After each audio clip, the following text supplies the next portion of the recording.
Welcome, everyone. We're so excited for today's lecture speaker, Cameron Cogswell. First of all, hello, my name is Elizabeth Papadopoulos. I'm the director of the Institute of Holistic Nutrition. It's my joy to be here with all of you today. And our guest speaker is Cameron Cogswell. He holds a Bachelor of Science in Human Anatomy and Physiology from the University of Waterloo. He is a certified nutritional practitioner from the Institute of Holistic Nutrition and a registered orthomolecular health practitioner. He furthered his studies at Oregon State University's Linus Pauling Institute, focusing on micronutrient inadequacies among at-risk populations, and attended Harvard Medical School, where he studied biochemistry. Cameron's career has been dedicated to understanding the vital role of vitamins and minerals in optimal human nutrition. He has worked alongside renowned experts like Dr. David Rowland and has developed a unique testing methodology for micronutrient inadequacies based on the most current scientific research. Cameron's approach, in the belief that individualized nutrition is key to achieving optimal health. So I will leave it to Cameron right now, and at 3 o'clock, we will do Q&A. So if you have any questions you'd like to ask Cameron throughout his lecture, just pop them into the Q&A section, and then at 3, we'll be delighted to go through all of your questions and answers. Okay, let's welcome Cameron. Thank you so much, Elizabeth. Like I said earlier, I'm so happy to be here. The turnout, it seems, is great. So there's a lot of people interested in this topic too, which is wonderful because it's near and dear to my heart. And I think it's really the key to obtaining optimal health. So let me share my screen here and get right into this. Okay, so what's the most important vitamin? And throughout this presentation, I might say vitamin, use it in conjunction with meaning vitamins and minerals. But what's the most important vitamin? I mean, it's an important question because if we're trying to understand optimal health, optimal human health, we want to look at the cells. Healthy cells mean healthy tissues. Healthy tissues mean healthy organs. Healthy organs mean healthy systems. And that means healthy humans. So determining the one that's most important is key because that's the starting place, isn't it? There are 30 nutrients that we need for optimal health, give or take. But which one is most important? And I ask this question a lot, and I get a lot of different answers. Is it magnesium? Is it vitamin D? And the question is not so simple. It's individualized. And I relate it to building a car. You must recognize that differentiation does not equal separation when we're talking about micronutrients. Although they're different, they are not separate. They represent the nutritional chain of life. Without one, you can't have the other ones. So let's say we're trying to build a car. We have 7 engines, we have 10 sets of wheels, we have 6 frames. How many cars can we build?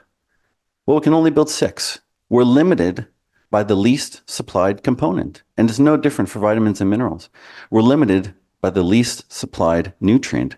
That means the most important nutrient for you, for me, or perhaps for your clients is the one that they're lacking the most. And let's say we add some more frames. Let's say we add 4 more frames. Well, then we can still only build 7 cars. Right? We're limited then by the engines. So it's almost a domino effect. So we must, in order to know which micronutrients we need to understand which ones we're lacking, but also how much are we lacking? How bad is the inadequacy or deficiency? If we want to build optimal health, this is the starting point. And really, that's what this presentation aims to address. The 2 major problems that keep people from achieving optimal health. And this isn't my opinion. This is certainly my experience throughout the years, but it's also what the overwhelming evidence shows. For the last 100 years, there's been over 100,000 studies on vitamins and minerals. Yes, they're all different, but underlying all of them, they all point to the same 2 conclusions, consistently and abundantly. Number 1, people, including professionals and experts, a lot of them online now, really don't understand what vitamins and minerals are. They do not understand how they function. And because of this, we have problem number 2. People are grossly inadequate in micronutrients with no way to meaningfully measure their needs. No way to meaningfully understand which one am I lacking the most. Which least supplied part is limiting my health. They have no meaningful way to do that. So just how bad is the problem? How inadequate are we? Well, there's a lot of estimates out there. There's a lot of data. There's studies. There's meta-analysis. But I go by the National Health and Nutrition Evaluation Surveys. That's funded by the CDC. It's done in the United States, but which is usually a mirror, a reflection of what's happening in Canada. And what they found, and why I use this is because they're looking at real people, real data in real time. They follow over 16,000 people, and they track what they eat. All food, all enriched food, all fortified food, and multivitamin and multimineral supplements. So they include supplementation in this. And this is a key takeaway. So what do they find? Well, 98% of the population are not meeting their daily requirements. 98%. Of major public concern, they note, are vitamin D, vitamin E, magnesium, vitamin A, vitamin C, potassium, vitamin K. I've highlighted these numbers on the right. And that shows you the percent of the population not meeting their daily requirements, and it's astounding. But there's no alarm bells ringing. There's no public health measures. There's no way to know this or which ones are most meaningful to you unless you take an individualized test, right? But it's also important to look at what else they say. Okay, what do these numbers really mean? Well, their statement is that micronutrient inadequacies are common in the United States and Canada. Okay, well, we know that. 98% is quite common. But how do they define inadequacy? Well, what they're using to define it is something that I wouldn't use. My definition is very different. And I'm going to show you what that is later on. But they're saying inadequacy is intake below that of the EAR. Wondering what the EAR is? Most people probably don't know. You're used to the RDI or the RDA, okay, recommended daily intake or recommended daily allowance. Now, I think that those levels are far too low. But the EAR is actually 2 standard deviations below the RDI. So imagine that. 2 standard deviations below the RDI, and 98% of people aren't even meeting that requirement. This is a major problem. So the EAR, when you actually look at it, how they define that and why they use it to make these numbers actually look better. Can you believe that? 98% is better. If they were going to use the RDI or the RDA, 100% of people would be lacking all nutrients. That's a fact. It's in the data. But the EAR, they developed that to be an estimate of if healthy people took this amount, half of them would get their needs or remain healthy in their terms. Okay? Elizabeth already introduced me, but yes, my name is Cameron Cogswell. Obviously, I'm very passionate about this. I did start my education in human anatomy and physiology, and I wanted to go deeper. I understood that, for a healthy human body, we needed nutrition, but I didn't know too much. So I met Elizabeth. I enrolled at Institute of Holistic Nutrition, and it changed my life. But still from there, I wanted to go further again. Okay, I understood the foods. I understood a lot of the, symptoms and things like that, but I wanted to go deeper. So yes, I studied at Linus Pauling Institute, micronutrient inadequacies, and then I still wanted to go deeper. So I studied biochemistry at Harvard Medical School. So this has certainly become my passion. If you know Dr. David Rowland, he was the original creator of the NutriBody. I worked with him for several years, creating testing platforms for people to be able to understand their needs without labs. So yes, this is my life and this is my passion. So what's the truth? What are vitamins and minerals? What do they do? How do they function in the body? I say that most people don't know. So let's get into what the truth is. And this will help us in determining our needs. So first of all, well, they're essential, right? They are the chemicals in our body that we can't manufacture. And it's interesting that people don't even really understand this. They have a grasp of it. But if we can produce a chemical in our body, what's it called? Well, it's a hormone. So if you look at something like vitamin C, most mammals produce their own vitamin C. So in mammals, a vitamin C is actually considered a hormone. For us, it's a vitamin because we can't manufacture it. Okay. Beyond that, vitamins and minerals are nourishment for every cell in the body. Cells must be living, and therefore they require nourishment. Okay, so they're required for all cells. They're also required for all enzymatic processes. They act as coenzymes or sometimes cofactors in enzymatic processes. So they're required for all cells and they're required for all processes. So again, this gives us a little hint. When I say that they're required for nourishment of all cells, most people don't truly understand what this means. They think, calcium's for bones and iron's for blood. And really, they're all for all cells. When your life begins, a single sperm cell meets a single egg cell, and you are a single cell. Now, for that cell to live and to duplicate and to multiply, and then later down the road differentiate into hundreds of other cell types, what nourishment does that cell require? Just one vitamin, just two, just three, just a couple of them? It needs all of them in order to remain healthy, in order to multiply, to differentiate into all the other cell types. Now, these cell types are different sizes, different shapes, and obviously have different functions. But qualitatively, they all require all nutrients. The quantity will vary depending on their function. And we'll look at bone cells, for example. When people think of bones, they think, okay, they're mostly calcium. And although this is somewhat right, that calcium phosphates make up the bone material, what happens if bone cells cease to live? They're living. If they're not alive, what happens when you break your bone? Well, it'll never heal, right? So new bone is built through bone cells, osteocytes. Yes, they require calcium as the building material, but the cells themselves must be healthy, okay? New bone is built through the agency of healthy cells, which must be kept well supplied with nutrients so that their manufacturing machinery is kept in working order. These bone cells are manufacturing machinery. Endocrine cells are manufacturing machinery for hormones. They must be kept healthy. Think of it like this. I don't know if you can see my mouse here, but this is all aluminum, okay? This is manufacturing machinery in an industrial setting. We can have all the aluminum in the world, and if the machinery is healthy, well lubricated, has electricity, has water for hydraulics, has all the nuts and bolts, then we can produce parts. We can produce in a bone cell new bone tissue. But what happens if the machinery, the cells themselves are not healthy? Well, it doesn't matter if we have all the calcium in the world. And for this example, it doesn't matter if we have all the aluminum in the world. You can't build any more parts. Okay? So all nutrients are nourishment for all living cells. So if you break your arm, what's the first thing you do? Take extra calcium? No. Take extra of all vitamins and minerals. There's an increased demand. So what else did they do? Well, they function as coenzymes, and this is really where we're going to get into the crux of the matter.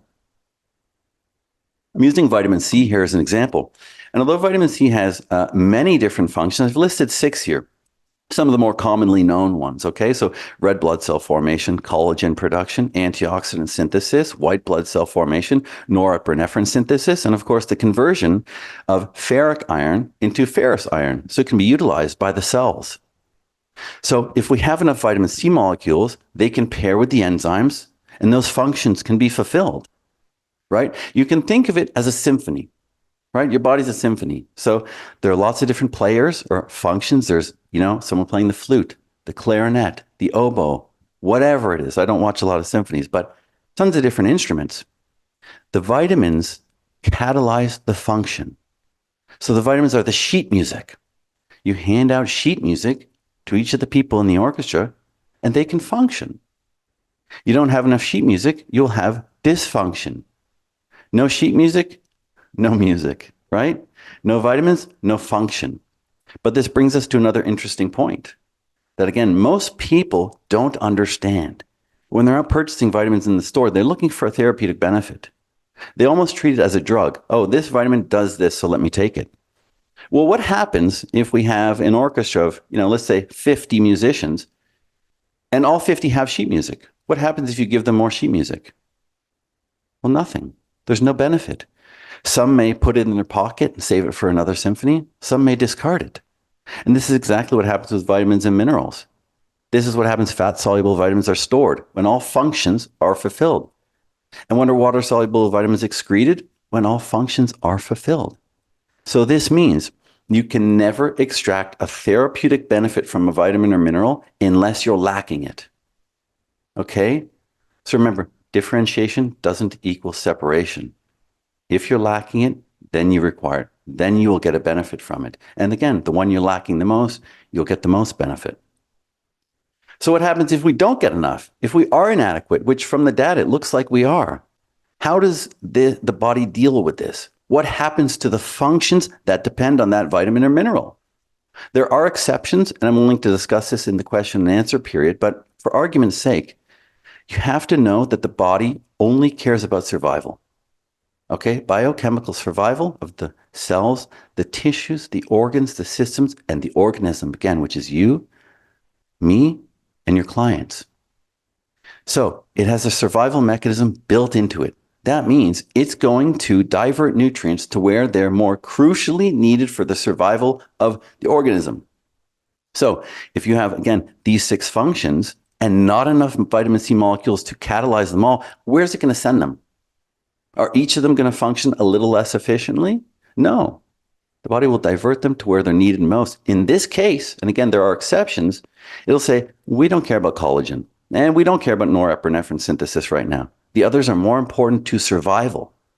Okay? So those will not be fulfilled, and those functions will run less efficiently. Okay? So when we lack certain vitamins, specific enzymatic processes suffer inefficiency. This is logical. This inefficiency manifests as symptoms, and that's the proof of deficiency or inadequacy. So we can start to use this knowledge, okay, the physiological response to inadequacy, to determine our needs. So how do we do that? Well, you can't escape the response to inadequacy. There will be symptoms. There will be signs. And if you don't know the difference between signs and symptoms, I'll quickly explain that. Signs are objective. Symptoms are subjective. Okay, so what's a sign? I have a temperature of 100. Subjective, I have a headache and it's an 8 out of 10. Someone else might rate it a 6 out of 10. Okay, so different things, but we lump them together. But we can't escape that response, right? If we're inadequate, and I told you I would tell you what my definition of inadequate is and what I think everyone should use. If you're not getting enough to fulfill all the functions of that nutrient, then you're not getting an adequate supply. That's inadequacy. Not a number that the government gives you. Maybe your need for vitamin C is 6,000 milligrams a day. Maybe it's 600. Those two people, one needing 600, one needing 6,000, will both suffer the symptoms of nutrient inadequacy if they take under that amount. Now, I'm not taking, saying that if you're missing 1 milligram, it's going to make a difference. But if you're inadequately supplying the enzymes with the vitamins they require to catalyze those functions, you will have symptoms. You cannot escape it. So how do we start to measure needs? Well, we have 2 sources of data. The biochemical data, that's what we just gone over. What are the biochemical functions of nutrients? How do they work? What do they do in the body? How do they function? And then we have robust research data. Like I said, we've been doing studies for 100 years. And I say we, I don't mean me, I'm not 100 years old, but they've been doing them for a long time, some on animals, some with humans. So what do? Well, we take away one nutrient from the diet and we see what happens. We observe, we document, and then we give that nutrient back and we see, do those symptoms go away? And yes, they do. So let's give you an example. We're using vitamin C still. We know that collagen production is going to be working less efficiently if we have an inadequacy of vitamin C. Well, where do we find collagen in the body? The teeth, the gums, the skin, the joints, the capillaries? Now, what symptoms and signs are observed in clinical trials? Loose teeth, bleeding gums, skin that bruises easily, sore joints, broken capillaries? Is this starting to make sense? We know what the functions are, and we see what happens, and we observe it in trials. This is key to our understanding. So this is really a superior way of testing because we're looking at the function. We're not looking at lab data that is static. We're looking at how the vitamins are actually functioning. And then we're using clinical literature to verify it. So why is this good? Why is this a superior way to use, again, for yourself or for your clients? Well, we're doing functional. Again, so those static nutrient levels in the blood are not going to tell you about function. And I'm going to give you examples later. But they'll never tell you about cellular function. And that's what you care about, right? How well is the body actually working? If your blood has a level, they say, hey, it's deficient, but you feel great and all the functions are working. Do you care? You're an individual. You have individual needs. And they may vary from those of a hypothetical average person that they use in labs. Okay? It's a powerful indicator. So this is a very good indicator. Signs and symptoms are very good indicators of underlying biochemical imbalances. And they use something that's so important that lab work doesn't include. how you feel. Clinical validation, of course, that's important. We need studies to back up the data. We need to see what happens with real people in real situations, how their bodies respond, how one person's response differs from another person's response. We need that data, so we use that data. If you're measuring function, you're measuring tissue saturation. You're seeing what happens in the cells and in the tissues. This can't be done in the blood. Blood is measuring what's in the blood, not in the tissues. And there's examples I'm going to show you when we go over blood tests, why this is crucially important to measure the tissue, not just one area of the body that acts as a transport system. Of course, this is great for personalized nutrition because look at the example I went over earlier. Maybe you have a client that needs 6,000 milligrams of vitamin C a day. You think that level is crazy?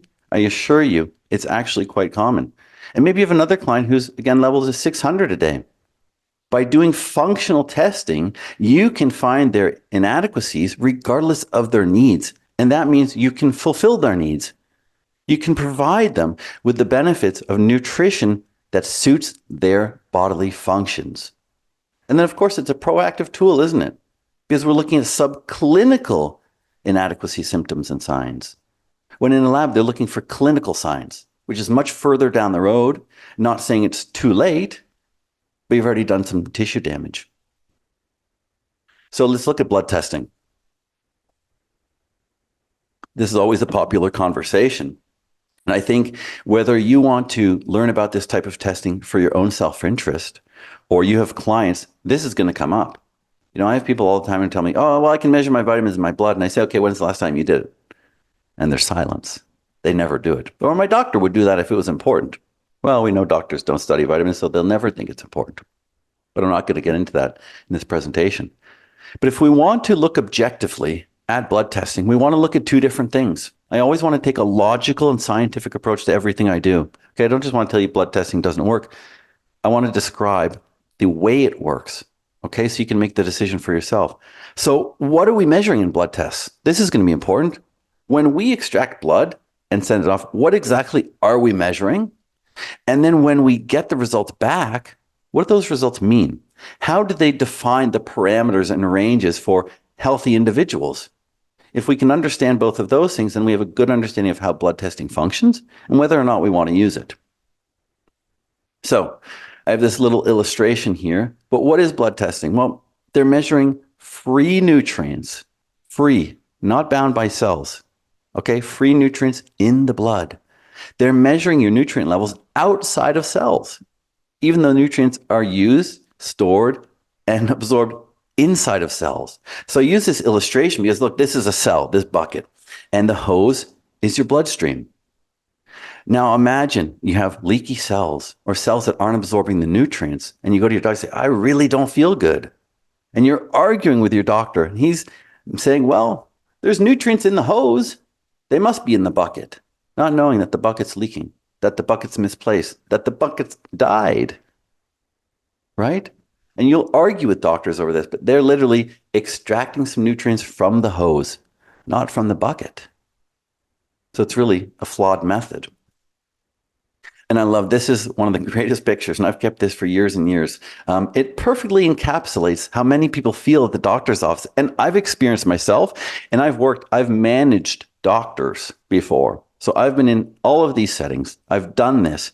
And people have arguments with doctors, pleading with them. Something's wrong. Please investigate. And they're brushed off. Everything's normal, even though look at that sad lady over there with all the red spots and says, good news, your lab results look great. Everything's normal. You're the picture of health. So there's actually a high number of cases where measuring what's in the blood is going to be completely misleading. First of all, we have tightly regulated nutrients, calcium, potassium, iron, and magnesium. Those are regulated, right? They must stay level in the blood. Remember, what does the body care about? Number one, survival. And it will go to extreme lengths to ensure survival at the expense of tissues, right? So look at calcium.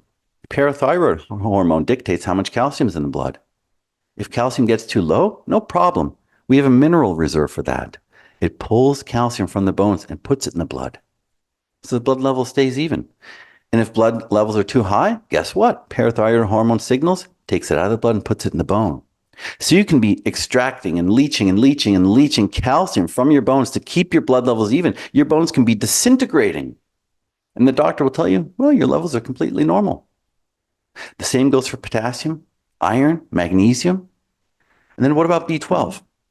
Well, there are many cases we've been finding because this results in neurological inadequacy and deficiency and inefficiency in neurological function when people are lacking B12. So who's lacking B12 the most in society? Well, according to the studies, it's people with Alzheimer's and dementia, but their blood levels come back normal. They have B12 in their blood. But when we measure the cerebral spinal fluid, the B12 getting to the brain, 0, is completely depleted. But this will, again, never be seen on a blood test. We'll never know our true tissue saturation of B12, of calcium, of potassium, of iron, of magnesium, of many of the nutrients. But what else does this do? It causes the normalization of symptoms. Don't trust your symptoms. Trust the blood tests. They bury symptoms. And what happens when you bury them? Well, they're like seeds and they grow stronger. But what else are we measuring? Vitamin D, for example. Everybody loves to get their vitamin D blood test. They think it's cool, it's hip, it's the thing to do. Well, do you know what they're measuring? Maybe you've heard is 25-hydroxy vitamin D. Well, this is unusable. It's an inactive form of vitamin D that your body cannot use. It still has to be converted in the kidneys. And are those kidney cells healthy? Are they converting it properly? Well, we can't tell. What is used by the body? It's 1,25-dihydroxy vitamin D, but they don't test for that, even though that's the active form and it's the only form that your body cells can actually use. And we don't test for that. So how useful is that vitamin D blood test? I mentioned B12 already, and maybe this is why it measures normal in blood, but 0 in cerebral spinal fluid. There's 3 forms that are active in the blood: transcobalamin 1, transcobalamin 2, and transcobalamin 3. Well, 1 and 2 are just transport proteins. Transcobalamin, they transport cobalamin, but they show up as free vitamin B12 on the blood test, even though they're completely useless. They circulate in the blood as transport proteins. That's it. Transcobalamin 2, which is called hollow transcobalamin, is the only bioactive form that's actually delivered to cells. So 1 out of 3. So maybe you measure B12 levels and it's only a third of that. Again, I can't say for sure, but we know that the reasoning and the measurement is completely flawed. But then let's look at what else. What do they measure? Well, typical blood tests measure what? Iron, calcium, vitamin D, folate, B12, and vitamin E. That's it. Well, we've gone over most of those and why they're not good measurements, but I have vitamin E there also. And there's many patients that I see who are very low vitamin E in blood tests, and I give them vitamin A, and their blood tests, they do it again, and their vitamin E comes back normal. Because again, differentiation does not equal separation. We require all of them. A vitamin A inadequacy will show a vitamin E inadequacy in the blood because they're required for one another. So if you never measure your vitamin A, how would you ever know? Right? You go, you get a blood test, you measure your vitamin E, it's low, you take vitamin E and nothing happens because that's not the problem. That's why you must have comprehensive testing. You must test all nutrients. It's the nutritional chain of life. You must test all of them in order to get an idea of what's going on in the body, in order to know which one am I lacking most? Second most, third most, fourth most, fifth most if you're unlucky. Well, if you don't measure all of them, how will you ever know? And think about that. They measure about 6 nutrients. Well, that's 20% of what you need. 20% of what you need. Imagine going and scanning your computer for viruses. I'm just going to scan 20% of my computer for viruses, and that's fine. Imagine taking a family vacation. You're about to fly off to Jamaica, and they say, you know what? We're only going to perform 20% of the safety checks. That's enough. It's ridiculous. Testing 6 nutrients is a waste of time. You must have a comprehensive evaluation using functional testing. That's the only testing method that does it, by the way. I found this online and I wanted to share it. Let's Get Checked. It's become very popular. In fact, I have a lot of patients that come to me, says, oh yeah, I use Let's Get Checked. Well, let's take a look at this and we can have a laugh together. This is called the essential vitamin test. And what do they measure? B12, D, and E. Essential. I mean, aren't they all essential? 3? That's what they're measuring? And look, they charge $109. Oh, you get free shipping. They charge $109. This is American, by the way, for 3. Well, let's say we wanted to measure all 30. Over $1,000 US? Are you kidding me? Most people just want to know, tell me what vitamin to buy in the store. Oh, here, go and spend $1,000 and then you'll find out. Well, we know the blood testing is flawed anyways. What are they measuring here? Let's get checked. B12, big flaws. Vitamin D, they don't even measure the active form. And vitamin E, which could really be shown as a vitamin A deficiency. So tests like these, while appealing to people, are really flawed and completely unreliable. But let's get to the parameters. Okay, so we extracted the blood. We went ahead with it anyways, and we did a blood test. We're measuring a few of our nutrients. How do they define the middle range of normal? And then how do they define the parameters? Well, this is quite interesting. They screen thousands and thousands of people to find a small group of people that fit their criteria for defining normal. There's a group they'll pick, healthy adults between the ages of 18 and 39. No allergies, no illness, no medication, not overweight, a normal BMI, normal blood cholesterol, all of these parameters that you must fit inside. Then they take the average and they say, that's normal. Well, let's look at another group of people. Maybe there's some elderly, maybe some adolescents, maybe someone has high blood pressure, maybe someone has chronic inflammation, maybe someone has allergies, maybe someone's a little bit overweight or has high cholesterol. They would never be used, but I ask you, you look at these two groups of people, which one is a better reflection of the people that you see around you in society? Which one is a real reflection of real people? Group number 2, but yet they'll never be used. So these averages are made from hypothetical average people who don't actually exist. Okay, so now we have the average. How do they define the lower limit? Okay, so I know this is the average, the middle, but what's the lower limit? What's the cutoff to say below this you're deficient? How do they define that? Remember, symptoms are going to exist. We saw that cute little picture, but we know that symptoms will exist within the ranges.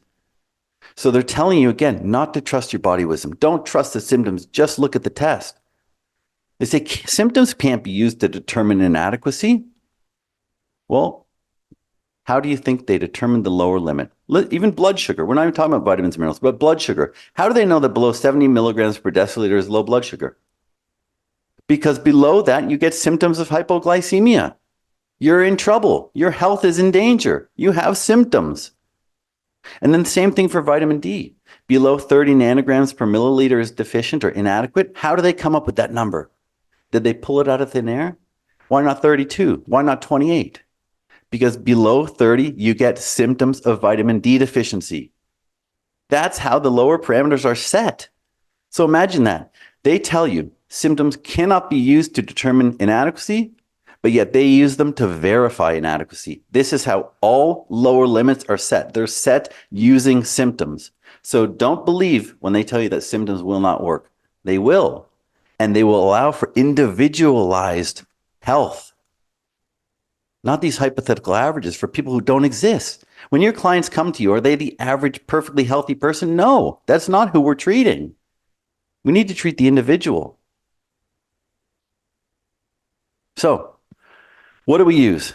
A symptomatic array of symptoms based on both biochemical data, the functions of the nutrient, and the actual clinical data. What we've observed. What happens when we deplete someone's nutrient status? What happens? Let's look at it. And then when we add the nutrient back, let's look at that. And if the symptoms improve, then we found the answer. We combine this, okay? This approach offers a superior method for understanding optimizing vitamin and mineral levels. Again, because we're able to look at all of them in all contexts of people, in all health states. So my vitamin score is the test that I've created. This is the newest test available. It's the most advanced and has the most scientific research behind it of any test out there. I love Dr. David Rowland, but that's why I worked with him and created a better test. So when we use symptoms in this type of testing, they have to meet 2 criteria. And really this acts as a fail-safe. So again, the symptoms have to be related to biochemical function. Number 1. They also have to have been observed in a clinical trial.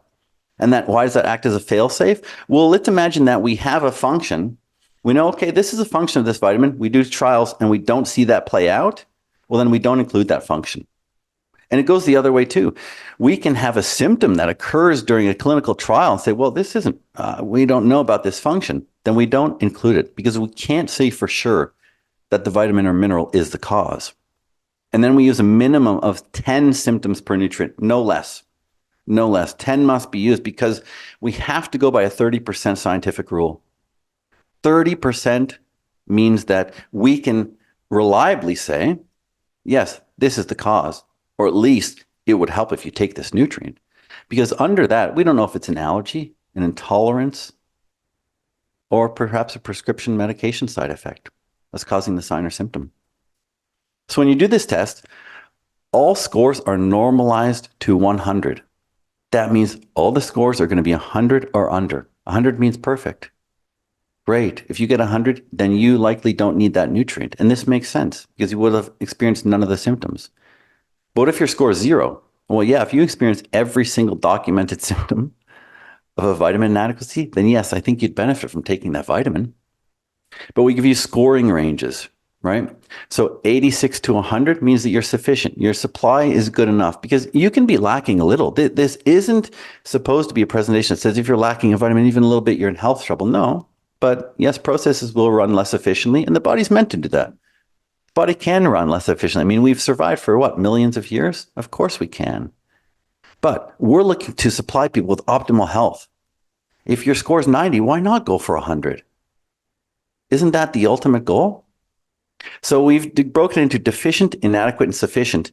And then there's copies on my website of vitamin and mineral guides. I also have hard form copies. If you want, I can mail them out. And this gives you a range. What to give someone if they have deficient, inadequate, or sufficient. What general range of the nutrient they should take. Now, if you're a practitioner, again, this is in your hands.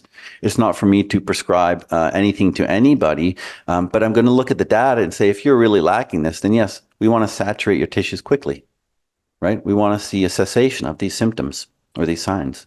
But again, you must experience at least 3 of the symptoms in order for us to say that you're inadequate. So again, above the 86, you may have a couple symptoms, but I will not reliably put my name saying that, yes, the vitamin caused it. If you have 3 or more, yeah, I would certainly be looking at a nutritional inadequacy for the reason that these symptoms, all related to one nutrient, are happening for you.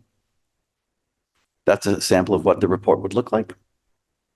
And then, of course, like I said on my website, you can download the vitamin and mineral guides. It also gives you foods, okay? And this is important for people. This is not to sell people vitamins, and that's why I remain agnostic to brands. Yes, I said David Rowland's, Plus formula is wonderful, and I love it.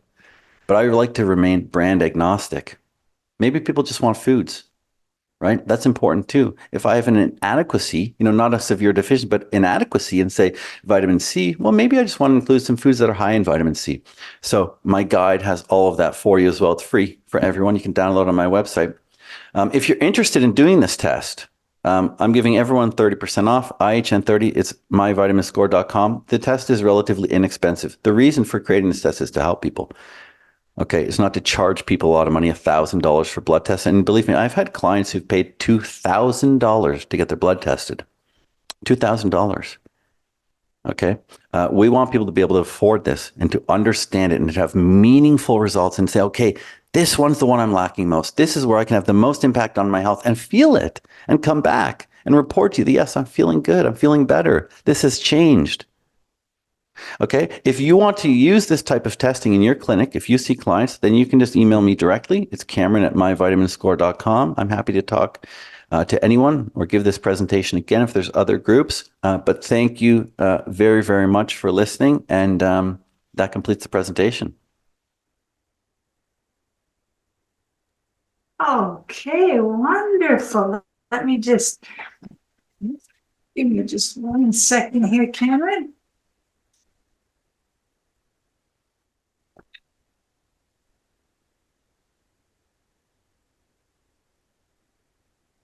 Okay, welcome back. Thank you for that spectacular presentation, Cameron. That was very thorough. And you just have the best analogies ever. Well, I tried to go quickly because I wasn't sure on my time, but I finished rather quickly. So yeah, of course, yeah, no, you did great. Yeah, beautiful. Yeah, I loved it. So Okay, everyone, thank you so much. If you could just type in any questions that you have in the Q&A. Just getting some great feedback here for you, Cameron. That was very informative. Fantastic. Thank you so much. Great for that. Okay, looks like there's some in the chat here.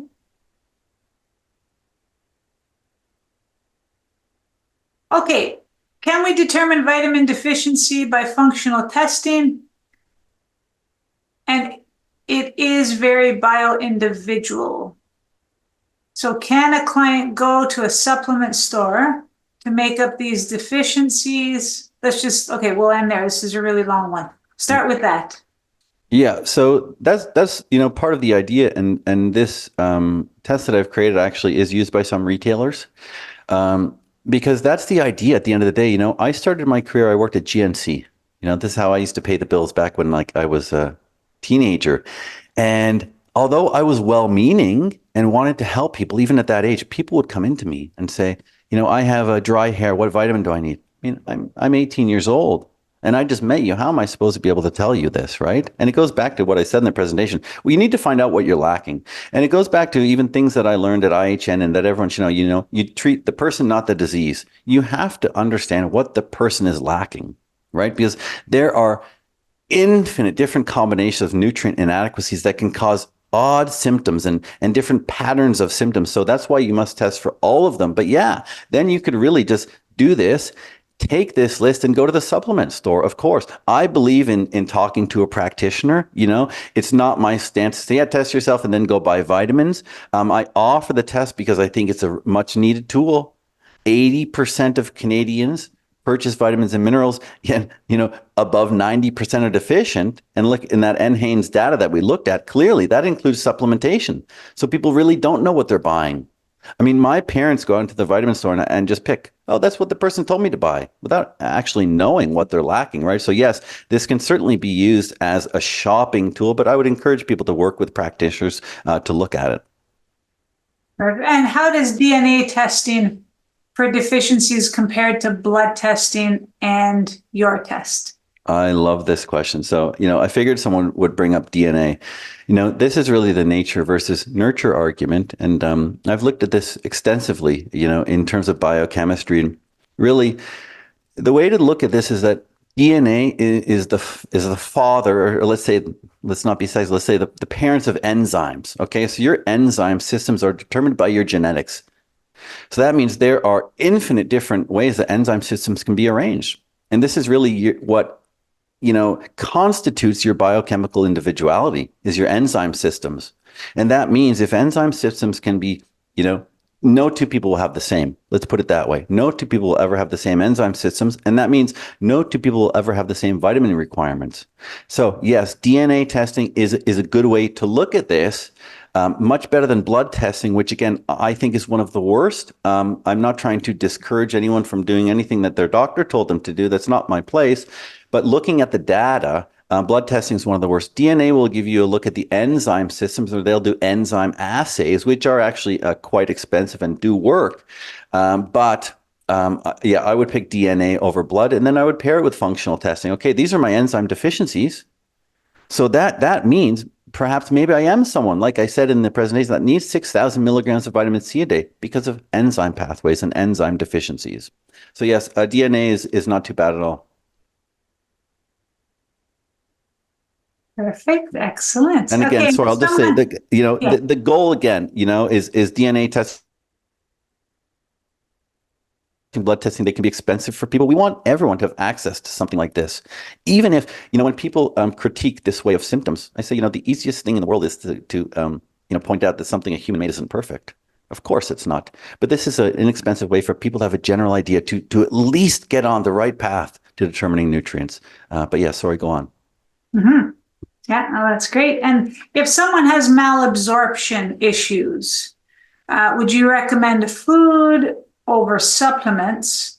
Because that could be to stress, it could be to anxiety, it could be to a multitude of factors that the individual is going through in regards to malabsorption.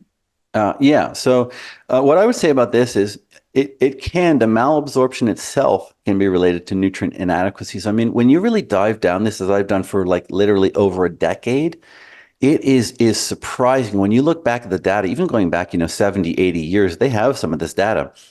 Again, you have to realize that the parietal cells, the gut cells themselves, like I said early in the presentation, they must be healthy in order to produce new gut tissue, right? To heal leaky gut, the cells themselves must be healthy and well nourished. Well, how do you do that if you're not absorbing them? Supplementation is going to work better than food in some of these cases, just because we can be precise with the dosing. Food is always better because it has cofactors in it that help with absorption. So you would think that with malabsorption, that would be better, but you need really high dosing in some of these cases. So you have to nourish the cells first, and then you can actually start to heal the gut. I mean, so it's quite interesting that malabsorption means you absorb less of the nutrients, but it's actually caused by an inadequacy itself. So this really, was one of the most eye-opening things that I learned, and a lot of this is stuff from Roger Williams and biochemistry, is that every single cell in the body requires all the nutrients. We used to think, like I said, you're like, oh, it's just calcium for bone cells. It's just this, it's all of them. So if the gut cells are healthy, they can repair through the use of nutrients. So I would suggest high dosing of most nutrients if you have malabsorption. But again, I would work with a practitioner. If you want me to be your practitioner, reach out. But I would certainly work with someone in doing this. Okay, perfect. Just a nice comment here from Jessica. She wanted to thank you. You truly have a gift for distilling biochemistry and complex information in an elegant and approachable way. Thank you. Yeah, it's really my pleasure. And I mean that from the bottom of my heart. It's my pleasure. I love this. It's really my pleasure. I'm happy to do this. Awesome. And how does insulin impact nutrients absorption? And does your test recognize insulin intolerance or issues? No, I'm very careful. So again, if you're familiar with Dr. David Rowland's test, a brilliant man, again, a friend of mine, I stayed away from hormones because, again, unhealthy endocrine cells are going to cause a dysfunction of hormones, and that's really caused by nutritional inadequacy. So really, again, there's only two reasons that cells malfunction in the body ever or die, okay? From malnutrition, not enough nutrition in the cells, or poison. It's the only two reasons that a cell can die. So if you're having hormone problems, it's either you've been putting poison in your body or you're malnourished. That's the only reason that the endocrine cells would not function properly. And I mean, I know this is about insulin, but thyroid is a perfect example. What is T3 and T4? Do you understand what those are? And again, most people don't. T3, the number is 3 because it has 3 iodine molecules. T4 has 4 iodine molecules. So again, in order to produce these molecules, the cells have to be healthy and well nourished. So I don't get into hormones because I've looked at the data and it's very tricky to differentiate and say, oh, this was a vitamin inadequacy and it's a hormone problem, because they're actually related at the end of the day. And like I said, everything can be related to nutrition at the end of the day. There are fattists who really don't like when I say that, or say, no, it's not all vitamins and minerals. Well, without them, you're dead. Again, hormones can be produced in the body. Vitamins and minerals can't. So you must start there. So if you have an insulin intolerance, this can actually be corrected with vitamins and minerals. Now, I'm not saying that for all people, but there are also, of course, there's essential amino acids too. And I didn't touch on this. And again, I'll try to keep this short. I didn't touch on amino acids in this presentation because I just want to focus on the micronutrients. But yeah, you need sulfur-containing amino acids to produce the insulin, the structure of the insulin. But what's producing the insulin? The cells need the nourishment. So you can actually have blood sugar problems by an amino acid or protein deficiency, or because of a vitamin and mineral inadequacy.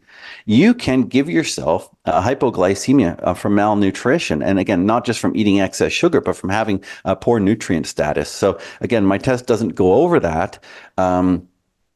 But I would work with a practitioner if that's the case. And I don't want to just use that as a cop-out. But again, I do want to be careful in recommending things to people that I haven't seen myself. But I'm happy to answer any question.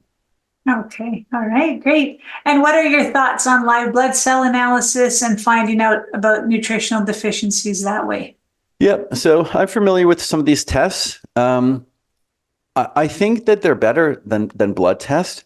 You're still not going to get all of the nutrients in that. And, that's the reason why some of these companies, you'll see, well, they only offer a couple nutrients, or even with live blood cell, they don't offer all of them because they can't. They don't have the technology. They can't look at all nutrients. And the thing is that, like I said, all cells require all nutrients, but their size, I don't know if anyone's ever looked under a microscope at cells. I mean, they vary in size tremendously. A granule brain cell or a nerve cell are leagues apart in size. And again, so it's not qualitative differences that they require, it's the quantitative difference. So what cells are we measuring? Are we looking at red blood cell analysis? Well, that might be good for omegas and blood cell saturation for, omega-3 fatty acids, which again, I test for as well. But the quantitative level of nutrients within cells will vary greatly depending on which cells you're testing. So I wouldn't say that this is a perfect answer, but it's on the right track. As technology improves, I think we'll have better and better testing methods. But again, when I was creating this, I said we need function. We must assess function, because even if it's in the cells, is it being used properly? Are the enzymes being fulfilled? That's something we won't know with live blood testing. Okay. And what are the most common deficiencies in vitamins the most common vitamin deficiency that you encounter? Yeah, so this is quite interesting. And it's funny when you want to rely on data, but then in your own practice, you find that data doesn't ring true. It's quite interesting. According to the national data, the CDC, the study that I reference, and I reference often because, again, it's actual real people with real data, with real food, and they're measuring it. So I like it. But they say potassium is the most lacking, potassium. And again, that could be potentially because, of course, we're over-consuming sodium. And again, I always go off topic because I love talking about this, but minerals have to come from the earth, right? They must come from the earth. Nowhere else. Vitamins we can get from plants and animals, but minerals have to start in the earth, have to start in the plants, and then the animals can eat them. So as the soil gets worse and worse, potassium obviously is going to go down.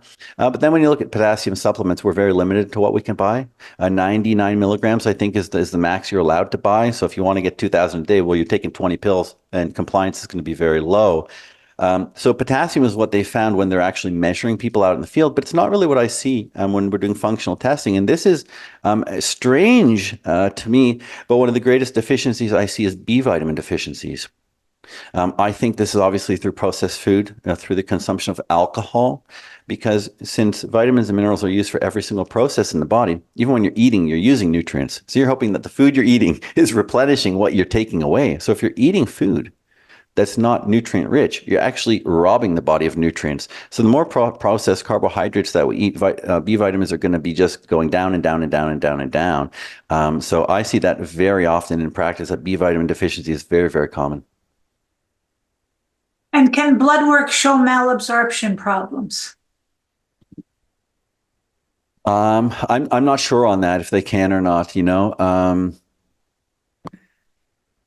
I wonder, because they can test certain hormones, which would change. But I'm not sure if they can test for malabsorption. I would hesitate to answer that question. I don't want to be wrong, but I would doubt it. I don't rely on blood work anymore for almost anything. I'm not saying it's completely useless, but again, that's why it's important in the presentation. Let's go over what are they actually measuring. Let's understand what they're measuring here, and then let's understand when I get that back, when I get those labs back and they say, here's your score, how do I interpret those scores? So I don't use blood tests much, so it's not really, my area of everything that they test for, but I'm not sure about malabsorption, sorry. No, that's perfect. Okay. And how do we interpret the supplement bottle dosages? Oh, yes. So the therapeutic dose. Yeah, so I gave, again, myvitaminscore.com at the very bottom, you can download the vitamin mineral guide. That's for free. So I give dosing there. It should be therapeutic dosing. Again, I'm speaking to you guys as friends here. You're not clients. So again, I do have to be careful, and I hope you don't mind that cop out. But, I've been doing this for a long time, and I do want to, protect everyone's health and everything. So I think that RDIs and things like that are set way too low. I think you can go very high dose on vitamins, and I'll just put it like this, because let's rely on the data and not just my opinion. There's never been a single death from a vitamin overdose. Although that you Google vitamins and it's, oh my gosh, you can take too much, you can take too much. Listen, you can drown by drinking too much water, but we don't put that on water bottles, right? Of course, you can be reckless. But you know, when you look into these things and when you study vitamins and minerals for decades, like it's quite alarming how they attack vitamins and minerals. But again, there's never been a case of overdose. And when people do reach these, toxic levels, you stop the vitamin and all symptoms disappear completely. And you recover 100% in every single documented case. They tell you can only take, 1,000 or 2,500 IUs of vitamin D. Well, people and that's what the government says. But let me tell you, people that work for the government in Antarctica, they live underground. They don't ever see sunshine. You know how much vitamin D they give them? 50,000 IUs in one pill. Okay, so they won't tell you that, but that's what they give to their workers who don't see the sun. So again, be careful, of course, and never be reckless, but it's just like Advil or Tylenol. I mean, you take what's on the bottle, you'll be fine. But yeah, for therapeutic dosing, you can go far beyond the measures, and you'll actually find some magical things happen when you go really high dose, because there are also people, again, I'll always try to keep this quick, but I want to make sure they get all the info. You can have an acquired vitamin dependence. Now, there are a lot of people who have this, and this is if you're inadequate or deficient for years and years and years, you'll have what's called an acquired vitamin dependence, which means for the rest of your life, because possibly out of genetics or possibly because of malnutrition for years, those enzyme systems aren't working perfectly. So you really have to overload yourself with some of these vitamins. Now, who has a vitamin, an acquired vitamin dependence? Well, it's hard to tell, but you'll see people who seem to be able to take all these doses and nothing happens. I mean, they'll see some relief of symptoms, but you can take tons and tons of vitamin C and never have diarrhea. Well, you probably have an acquired vitamin dependence, so you need a high dose the rest of your life. So yeah, you can do high doses. Be careful. Mm-hmm. And can a lack of calories in the diet impact or reduce nutrient absorption? No. No, not at all. No. This is something, the society focuses on macros and not micros, and it should be the opposite. Now, there's someone named Angus Barbary. I don't know if anyone's ever heard of him. He's European, and he was overweight. So he was eating a lot of calories, but none of the nutrition. And this is common. I mean, this is obvious, right? We're consuming nutrient-void foods. And he fasted, not a crumb, not a speck, and not a little piece of dust of food for over 1 year. Didn't eat any food for over a year, only took vitamins and minerals, and he's healthier than ever. Now, he was watched in a clinic for this year, obviously. I wouldn't recommend anyone doing that. But zero food for over 365 days, only taking vitamins and minerals. The absorption was totally fine. In fact, the levels that he was taking are levels that under what I would generally recommend, and he came out healthier at the end of this. And how much water? How much water was he drinking, or just in general? Yeah, was he consuming? I'm not too sure. That would be interesting to look at. But interesting, yeah. Yeah, Angus Barber. You can look it up. A very interesting Angus case. Barber. Yeah.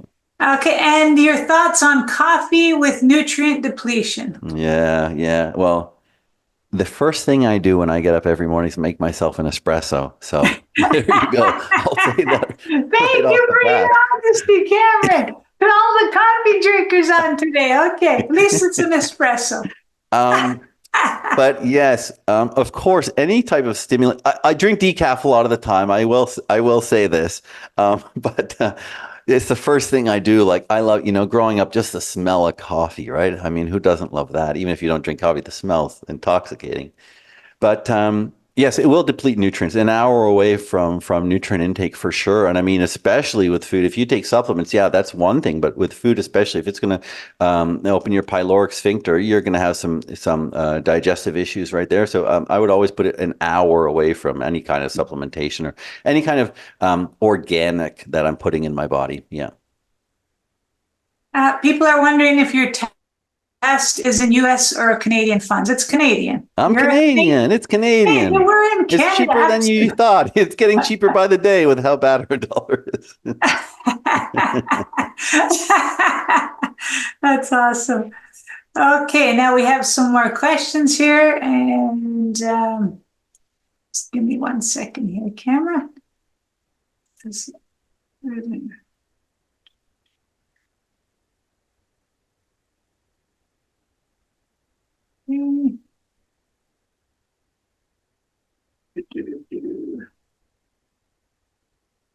Okay, when my dad gets blood tests, it shows that his potassium is high. This is from Celine. The doc recommends to not eat potassium-containing foods. What can be causing high potassium in his blood? Only a hormone problem. Absolutely, he has a hormone problem. There's no doubt about it. Now, he obviously has an imbalance of nutrients. I doubt you can speak to me. You know, everyone has my email address. It's Cameron at My Vitamin Score. I'm happy to talk to anybody. I highly doubt that your dad's over consuming potassium, but there's an imbalance in the electrolytes for sure.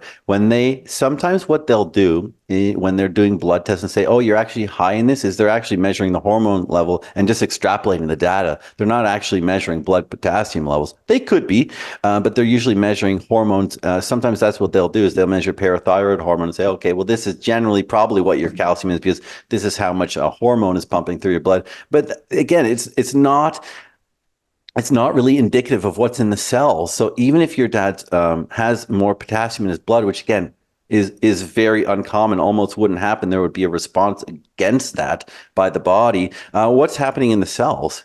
What's happening in the cells? And that's what I would want to look at. So this is why live blood cell analysis might be decent for someone like this, where they want to verify data from blood work or doing functional testing. But your dad obviously has some other underlying issues that are going to be hormonal in nature, which again can be related to deficiency, but those hormones are causing the adjustment in the blood potassium 100%. Okay, perfect. Now, just to let everyone know, we did a whole mix of all the attendees today, and our winner for My Vitamin Score and also a personal session with Cameron is Angela Weldy. All right. Congratulations, Fantastic. Angela. And Cameron, I know all the attendees today are getting 30% off. Yes. Is there a discount code you want to give them all right now for that? Yeah, it's IHN 30. I put it up on the last slide there, but IHN 30, that should be working. I had my developer put that in, so that should be up. I just want to write down Angela. I'm sure Elizabeth, you'll send me her info and I'll get in touch with her. Yeah. But that's one of the things she saw there. But she's very excited. She just said, "Yay! Thank you so much." Yeah, no, I love doing this. You know, this is a short snippet, That's of right. what's really in the vitamin and mineral world and biochemistry, and it's so fascinating. You know, I'm so glad that everyone came to this and there's questions. Yeah. And if you want to go on, I'm happy to stay and answer some more. So whatever you want, Elizabeth. Yeah. No, that's fine. We just have a few more questions. And hi, Angela. Angela Shim is here as well. So beautiful to see some lovely names that we've known for many years. So, Angela, how do we factor the body's hydration or dehydration level in regards to vitamin mineral deficiency? Yeah, so this can certainly play a role, but you would see, so if you're dehydrated, remember, everything really goes back, it's funny that when you learn about anything in the world, you start to learn and then you're like, oh my God, I don't know anything. First you hear something like, I know it all. And then you start to learn, you're like, oh my gosh, I don't know anything. And then finally you come back up the curve and you're like, okay, now I understand a little more. Oh, I see someone saying they got an error. I'll see if my guy can fix it. Sorry about that. Yeah. But anyways, sorry. So dehydration definitely has an impact on nutrition, and it will have an impact on cellular health.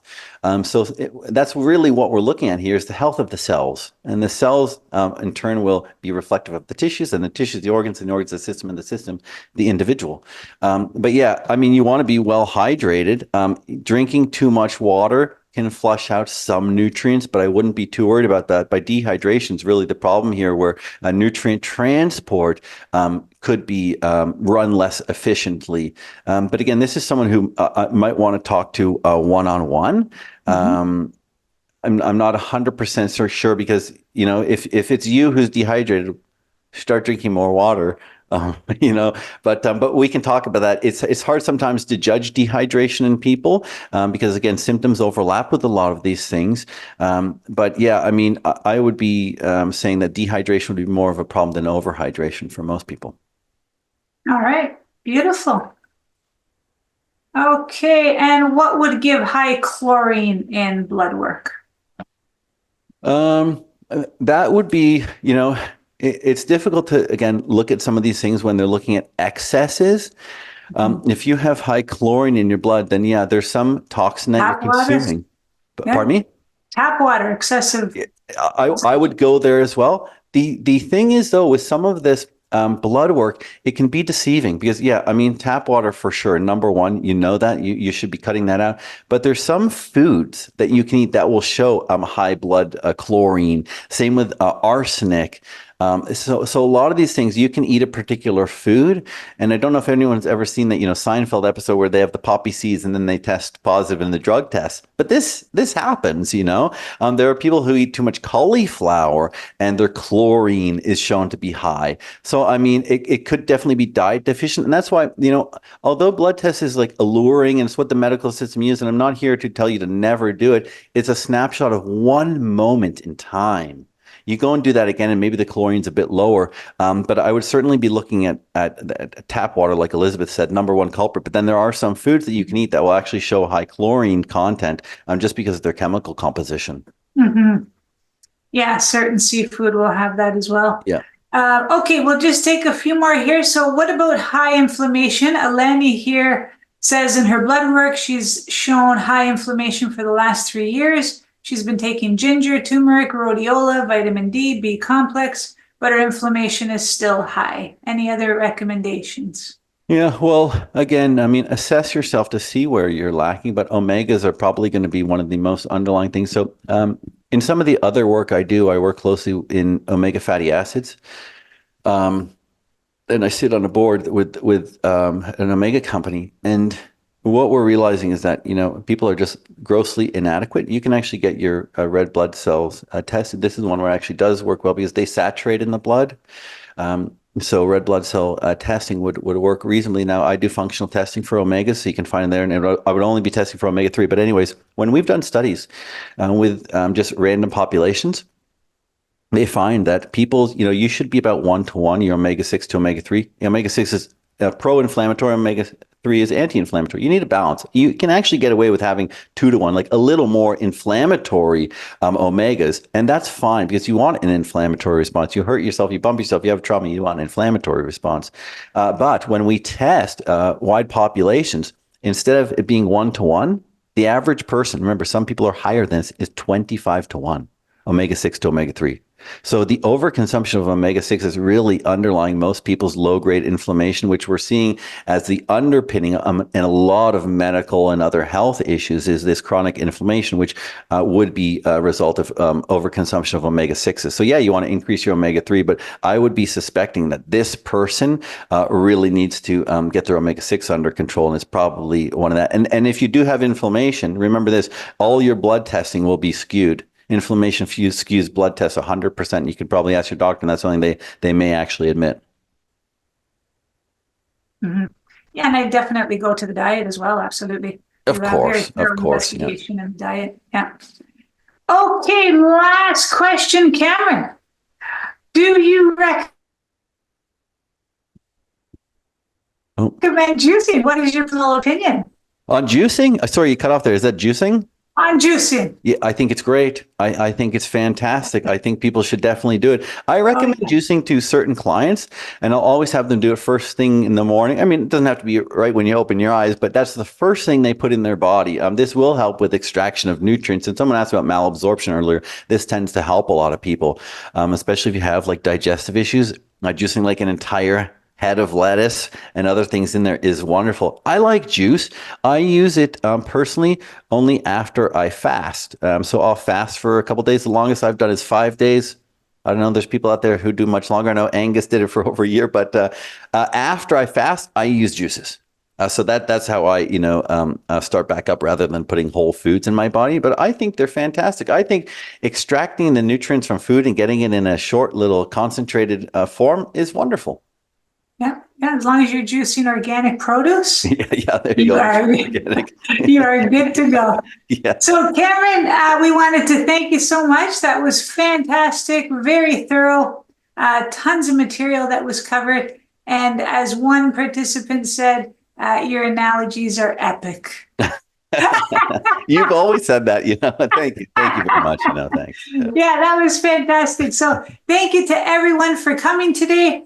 Congratulations to Angela Walde. We are excited to get you connected with Cameron. And thank you for spending this beautiful hour Thank you. and 15 minutes with us. And Cameron, we pray you have a beautiful day as well. Thank you. And thank you to everyone. Thanks, everyone.